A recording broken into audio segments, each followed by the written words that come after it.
Se resuelve la ecuación diferencial de este modo. Luego, realizamos una separación de variables y después de esto procedemos a integrar. En el instante inicial n sub t es igual a n sub 0, podemos determinar la solución particular del correspondiente problema de Cauchy. K es menor a 0 y decrece al aumentar el tiempo cuando K es mayor a 0. Que los nacimientos y las muertes son proporcionales a la población, con A y B constantes evidentemente positivas, mientras que no existan migraciones. El signo de la constante de proporcionalidad K. De hecho, para K mayor a 0 tenemos una situación de crecimiento exponencial, para K igual a 0 una solución constante y para K menor a 0 una solución decreciente asintóticamente a 0. Debe recordarse que n igual a 0 es una solución estacionaria de la ecuación de Malthus y por tanto, debido al teorema de Picard, ninguna otra solución de la ecuación puede atravesar el eje de abscisas. Dentro de las diferentes aplicaciones que se le puede dar a las ecuaciones diferenciales, podemos observar las que nos facilitan determinar el crecimiento de un cultivo bacteriano y para demostrarlo tenemos.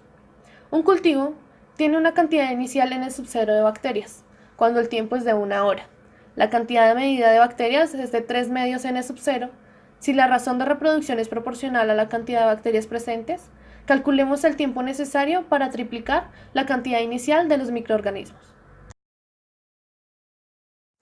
Efecto de los factores ambientales sobre el crecimiento. No todos los microorganismos responden de la misma manera a los factores ambientales. Para unos pueden ser beneficiosos, para otros es perjudicial. Temperatura es de los factores que influyen en el crecimiento de los microorganismos. Al aumentar la temperatura, aumenta la velocidad de las reacciones enzimáticas hasta una cierta temperatura, a las cuales las proteínas, DNA y otras macromoléculas son sensibles y se desnaturalizan.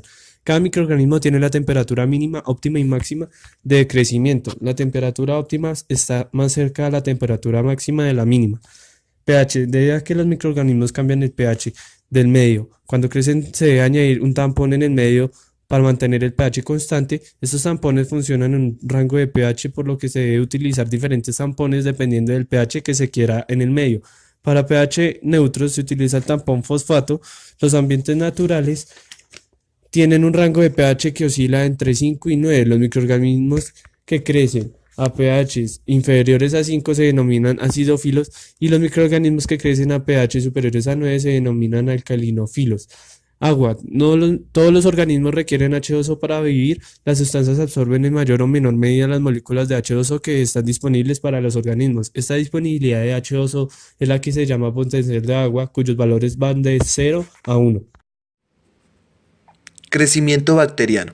Es un sistema biológico que se define como el aumento ordenado de las estructuras y los constituyentes celulares de un organismo. Según ello, los aumentos de la masa celular producido por acumulación de productos de reserva no constituyen crecimiento.